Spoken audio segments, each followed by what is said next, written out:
اذا غادي نصايبوا بهم مضاد حيوي منزلي، والحمد لله راه فعال.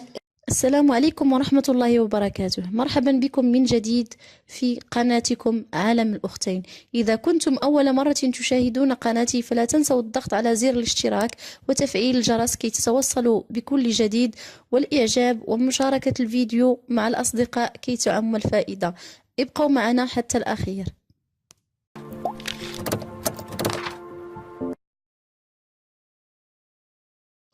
اذا مرحبا بكم في الفيديو ديال اليوم ان شاء الله. كما قلت لكم نحاولوا نرجعوا للوصفات القديمه، وصفات طبيعيه من المطبخ، لانها كتكون فعاله ومجربه، وبها كانوا كيداويو ابائنا وجدودنا وامهاتنا في القديم، وكانت صحتهم في صحه جيده. من نهار بعدنا على هذه العادات يعني وتبعنا طريق الاطباء والادويه. انا ما تنقولش ان الانسان ما ياخذش الاسباب وما يمشيش عند الطبيب، ولكن كاينين بعض الحالات اللي لا تستدعي، ومن الاحسن الانسان يكتفي بهاد الامور ديال البيت.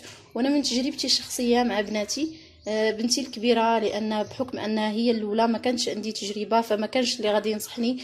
كانت فيما كتمرض او كتجيها الكحبه كناخذ ليها انتيبيوتيك.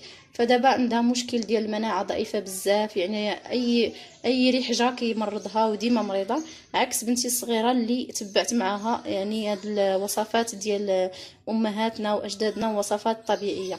اذا هنا عندي هنا كما كتشوفوا عندي تين مجفف او الشريحه، غسلتها مزيان وقطرتها وقطعتها بهذا الشكل.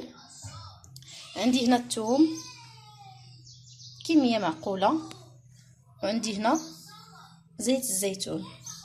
اذا غادي نصايبوا بهم مضاد حيوي منزلي، والحمد لله راه فعال. انا كما قلت لكم وليت كنعطيه لبناتي.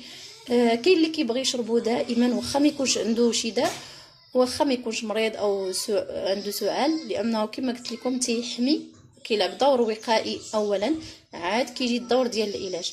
كذلك فعال بالنسبه للسعال او الكحبه والرواح. اذا غادي نطحنوا هذا الثوم وهاد الشريحه. كاين اللي كيدير هاد الثوم وسط الشريحه كيقطعها وكيديرها وسط، ولكن كيبقى نفس الفعاليه. اذا غادي نطحنهم بطريقه عاديه، غادي نطحن الشريحه والثوم في الطحان الكهربائي، ونتلاقاو ان شاء الله. اذا كما كتشوفوا معايا انا من بعد ما طحنته هو كيفاش كيجي بهذا الشكل، بحال الشكل ديال العجينه. وراه كما شفتوا ملي تطحنوا راه عطاو كميه كبيره غتمشي معكم حتى سنه تقريبا، وراه ما تيخسرش، بالعكس شحال ما يعني بقى منقوع اكثر، كل ما كانت الفعاليه ديالو احسن. دابا غادي نديرو انايا في شي قرعه، وغادي نضيف عليه هذا الزيت ونتلاقاو من بعد. اذا هانتوما كما كتشوفوا من بعد ما ضفت ليه الزيت راه عطاني 2 ديال القرعات. كما قلت لكم غيمشيو معكم من مده طويله، وانتيبيوتيك منزلي 100% وفعال، يعني مجرب. انا ما كنشارك معكم وما كنشارك معكم اي وصفه الا كنكون شخصيا جربتها. فنتمنى انكم تصاوبوه، وراه كما قلت لكم تيبقى لمده طويله، واخا تحتفظوا به راه ما تيخسرش، واخا يبقى حتى لمده سنه. نتمنى تعجبكم الوصفه ديال اليوم. الى فيديو اخر ان شاء الله. السلام عليكم ورحمه الله وبركاته. دمتم في رعايه الله.